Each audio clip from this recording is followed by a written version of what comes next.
I've been playing the Outer Worlds 2, not Outer Wilds 2. That doesn't exist. I wish it did. Actually, I don't know if I did. I don't know if that would game be great. exists. Learn it. It's yeah, great. the game's great. The Outer Worlds 2. So, did you ever play the first Outer Worlds? No. Okay. So, I played a little bit of it. I never really got into it. I thought the premise and the setting were cool. You play in this. It's like a space RPG, just far more stylized. I think more Borderlands than Starfield, if that makes sense to you. Yeah.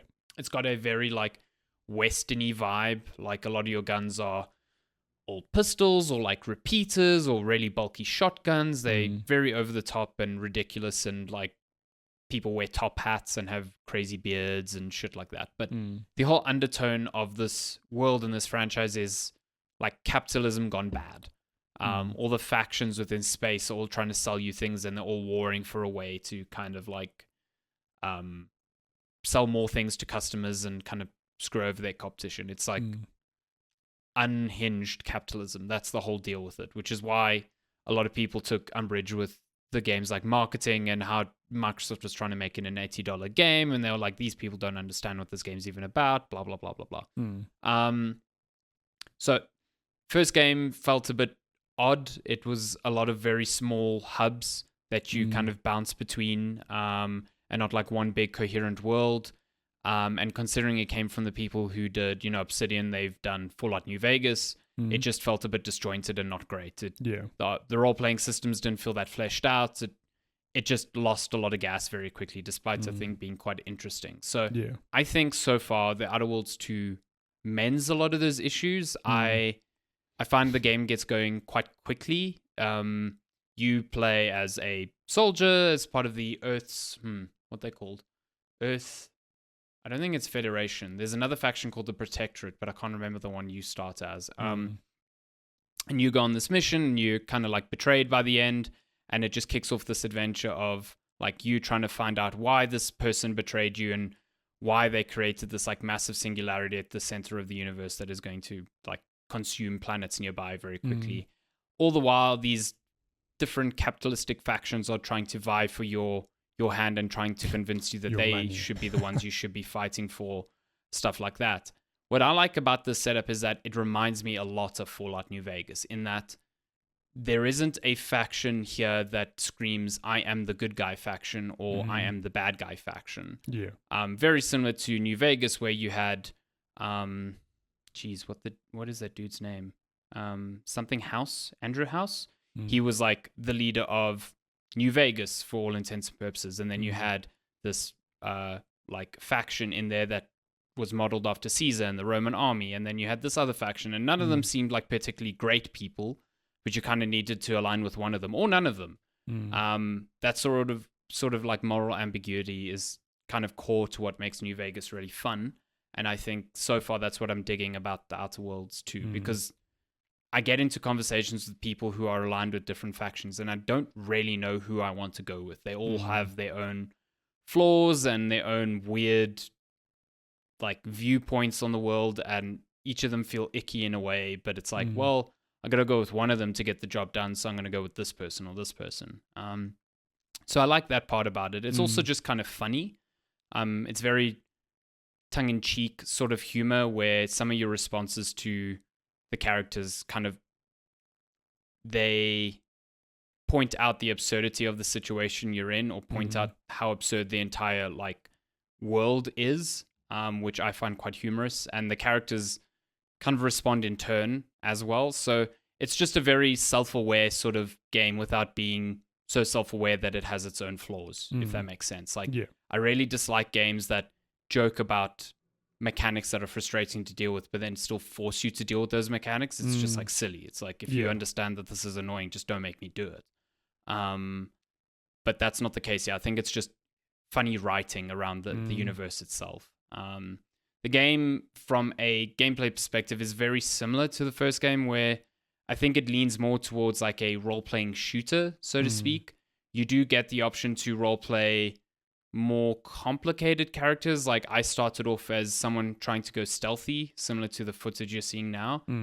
I So after the first mission, you get the opportunity to respec, and I immediately did that just because the stealth feels a bit weird and underbaked, and it runs into the same problem of like in Assassin's Creed, where if you are just underleveled, you can't instantly kill an enemy, which means that your stealth build comes completely unviable if you decide to take on enemies that are just slightly stronger than you. Yeah. And that is definitely not the case if you go in with a gun, where you can kind of make do just because, you can kind of get around firefights in a better way rather than trying to knife people in the back who won't die immediately. So I do think it leans more into the gun aspect, but from that perspective, the guns are kind of cool. They've all got different sort of like affinities and different shooting styles. Like I've got this really cool handgun now that shoots like blobs of toxic goo at people. So very strong, but very limited range. And to offset that, I've got a repeater, that sort of like old Western style repeater that you reload by like pulling the whole like bottom out and then back in. And I've got like a silenced version of that allows me to do some cool damage from afar. So there's a lot of variety to the weapons that I think just make the game fun. And I think I'm finding a lot of cool weapons pretty consistently that each have their own unique abilities that make them fun to kind of experiment with. I don't feel like I'm trudging through a lot of like common and uncommon variations of the same guns. Like that exists, but even early on, a lot of the quests are giving me very unique items that feel like I could play around with them for a very long time if I keep them like updated and keep them upgrading, which I think is cool. I think Borderlands 4 did that quite well, as opposed to 3, which didn't. So I think there's a good balance to that sort of thing here. And it's a role-playing game, but it's limited in scope and size, similar to Avowed. I don't think you're going to be playing this for more than 30 hours. I've been going for about 10. And I think I'm wrapping up the first act now. I have anecdotally read that the first act is the weakest, so considering I'm having a pretty good time with it, I'm keen to see where it goes from here. But I think it's cool. It's like confined. You're still confined to smaller like hub planets, but they feel bigger in size than the first game did. Very similar to like in Avowed, but they also feel a bit more alive than in Avowed, which I didn't really dig that much. Yeah. So in general, I'm having a good time with it. Like it is pretty breezy in terms of like commitment to the story, just because it is a bit more humorous. But I'm thinking it's going to get a bit more serious going forward, and it's great. The companions are a bit but other than that, I'm having a good time with its systems and just kind of exploring its pretty outlandish world. Nice. It's interesting for me because I had no desire to play the first game, and even looking at the second one, looking at the marketing and that, I don't know what it is about it. I can't. There's just nothing about it that makes me like, oh, I'm like dying to play this game, and I can't tell you why. I don't know if it's something about the art style. Is it the setting? Maybe I found it a bit annoying. But that said, I've played Borderlands and I love Borderlands. So I don't know what it is about it that's just not appealing to me. And it's not to say I'll never play it. It's funny that even with the sequel coming up, it's like, oh yeah, the Outer Worlds one happened a few years ago, and I just missed it. It didn't really make like a huge bang that I can remember. I can't remember people raving about it. And when the sequel came, I was like, oh, it reviewed better, but I'm also still a bit like, I don't know. I just don't know what it is about it. I probably would enjoy I get it, you. to be clear. Like, I know if it's anything, like you probably had a good description where it's kind of, well, I don't know, it's kind of like Starfield, but with, more of the humor of Borderlands 4, for lack of a better description, like just had a baby. I probably would enjoy that, but yeah, I don't know. I'm glad you're enjoying it though. Yeah, I think I was in a similar space to you where I wasn't that interested in it, just based off of not really vibing with the first game like much. I bounced off of it pretty quickly. But then as soon as I started seeing critical reception for it being quite positive, really good, and then started seeing a lot of people saying, wow, this is like Fallout New Vegas, because we're never going to get another one of those. This is as close as we're going to get. And I was like, okay, well, now you've piqued my interest because like Fallout New Vegas is one of the best Fallout games, period. If not the best. So I'm maybe not at the point where I see that in terms of a quality aspect yet. Like I see where people are getting those comparisons from, but I'm still not going, wow, like I did with New Vegas. But that could also just be because New Vegas was a different thing at a different time. And I think we've had, the industry has moved since then. So that sort of impact might not be the same with a game that's actually quite similar. Yeah. But I do think this is probably the closest you are going to get outside of a like remaster, because God knows Bethesda's ever going to allow Obsidian to make a Fallout again. And the Obsidian that made New Vegas is no longer the Obsidian we have now. So it's just cool that this is out and kind of like channels that same energy, even though it's in a completely different universe and different setting. So I think from that perspective, I am digging it.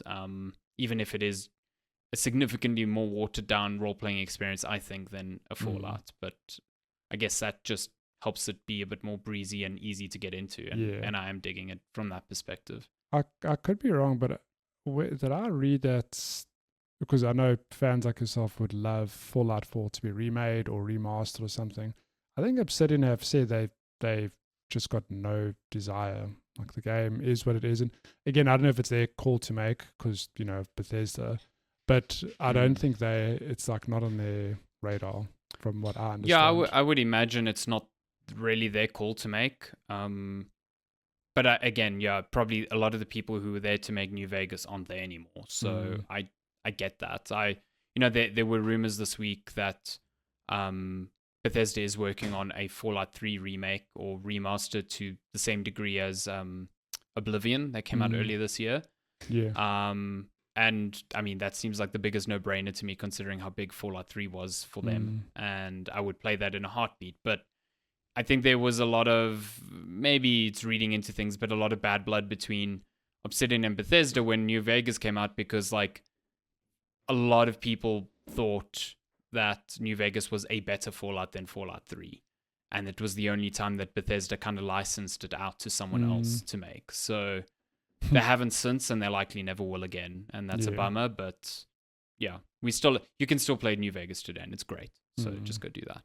Would you be upset if I told you that I've just not played New Vegas ever? No, because you've not played a lot of games that are quite alarming to me. It's just, it feels kind of odd considering. So I'm not made of time. Yeah. You've played Fallout 3 though. We had this discussion. Remember, I've played Fallout 3 to the point where I hit the level cap. I was like, and I just stopped playing. Young was a very different person. Okay. We were built different. Different. I just replayed New Vegas so many times. It's like, you should play it. Like, it's really, really good. I still think overall I like Fallout 3 more. Fallout 4 is like one of those recent modern examples of just being utterly disappointed with the game. I mean, I remember seeing that revealed at E3. I was there. It was the first E3 I was at. I was fucking stoked. It's like, it's out in six months. So it's been, what? By then it was almost 9-8 years since Fallout 3. And just what a bummer of a game. Honestly, just really boring from start to finish for me. Yeah. You didn't like really building your base and having dog meat with you. I really hated that part of the game. Holy shit. The whole base stuff was really that's just where not you my and I speed probably at built all. the same, because the moments of games like you can build the base, I'm like, nah, fam. I just wanna play. I hate when a game does that. And it's like, this is optional, but the tutorial is not optional. No. You've got to go through this fucking. So No Man's Sky does this as well, and it bugs me so much, because whenever I jump back into the game, I'm like, I want to start a new save, because of all these updates, whatever, and I get like, there's this whole tutorial at the start, and I've done that tutorial of like repairing my ship and whatever so many times. I can do that. But then it plugs you into like base building tutorial stuff, and I just bounce off. I'm just like, I don't have the patience for this. You just want to fly around planets and just do your thing. Yeah, that's all I want to do. I don't want to build things. And I get that's like half the appeal, but especially in a Fallout, I'm like, I don't want to build things. I just want to go and do your thing. Kill ghouls in the wasteland. I don't know.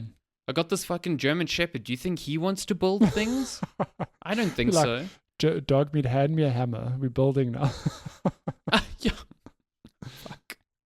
Yeah. The TV series though, really good. Really good. Surprisingly. Second season coming out soon. December. Very excited. And that is a very loose or maybe even very accurate adaptation of New Vegas. New Vegas, so yeah.